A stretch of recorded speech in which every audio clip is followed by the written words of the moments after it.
Ladies and gentlemen, again, welcome to Gashi's Kaman TV. We continue with our news coverage as far as the by-election is concerned. And if what we are seeing is anything to go by, this country is headed to a turbulent moment in 2027. The by-elections have been marred by violence, and this violence seems to come from the side of the government, the side of UDA. And we have also seen voters trying to chase government operatives, as it happened in Bere when CS Roko was chased by the voters. And I want you to watch this clip because it is also going to form the basis of our analysis. Watch here, ladies and gentlemen.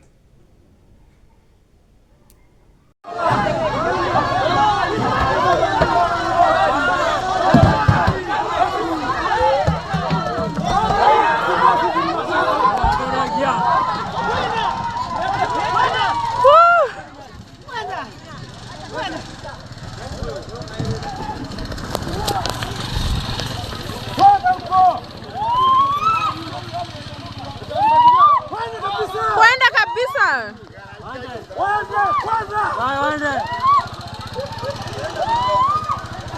Ugunga.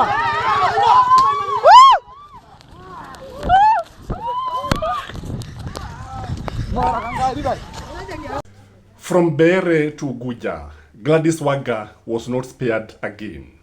And ODM is also facing a turbulent moment. And Gladys Wagga is the chairperson of ODM. And ODM has a candidate in Ugunga. And we have also an independent candidate. The voters felt that Gladys Wagga was trying to interfere with the elections. Gladys Wagga, as the party chairman, was trying to influence the voters. And she made the voters wrath. This one tells you that 2027 is going to be hectic for this country. I'm looking at IBC and I can ask you a simple question. Do you think IBC is capable of carrying a free and verifiable, transparent election, going by what we are seeing here, ladies and gentlemen? Look at what happened here to Gladys Wagga. Kendo wa mak picha kabraso ini kibunda no kikiduok usirudishe kela mak bwana kuja hivi ni si hao watu wajinga bwana kela mengi te ya tangino bwana sisi tunakonga magundu sasa tumechukua binduki mnatuua Ugunga hatukubali bwana hatukubali Gladys Wagga.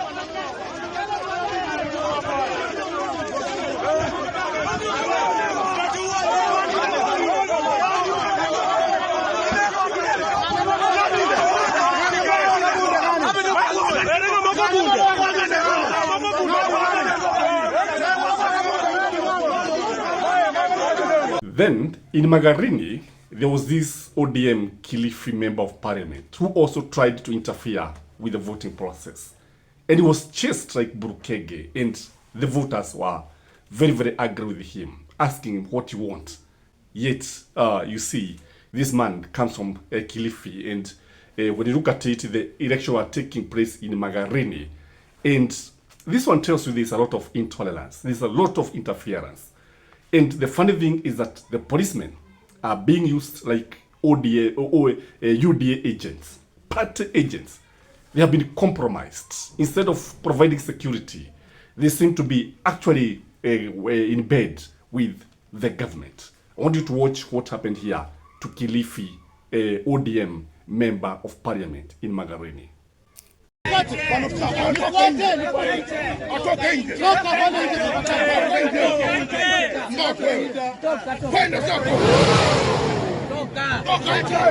Toka nje. Ni atoke huyo.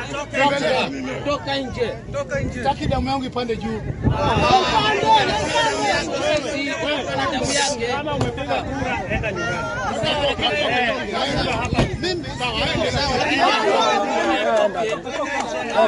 Toka mzee, toka.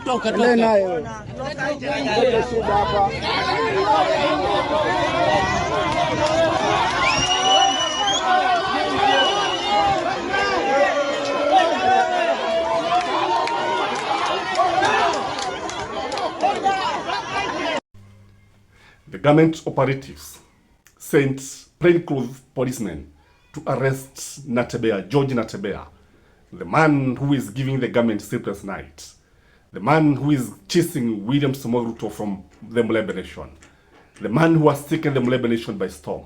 What does this tell you, ladies and gentlemen? Why arrest such a person? Simply because he was headed to Malava. This is not good, if you ask me. And we also noted a lot of bribery taking place. We also noted that IBC is not able to implement the rule and the law, because there are rules and regulations that should govern any election. Like now, wearing colors of the party, we saw it. JB Muturi, we saw actually some people were harmed, and you remember said Panyako of Malava is actually one person who was crying wolf after he was actually attacked by goons. So this idea of turning elections into an election of goons, an election of violence, when we have a 2020 constitution, is something that we need to ask ourselves. I think the lesson here is that 2027 general election is not likely to be peaceful. 2027 general election is not likely to be fair. And it looks like the government is not ready to lose. The government is not ready to work with the voters. I've always said it is important to let the people decide. Because if the people don't decide, how can you decide for them? Ladies and gentlemen, watch the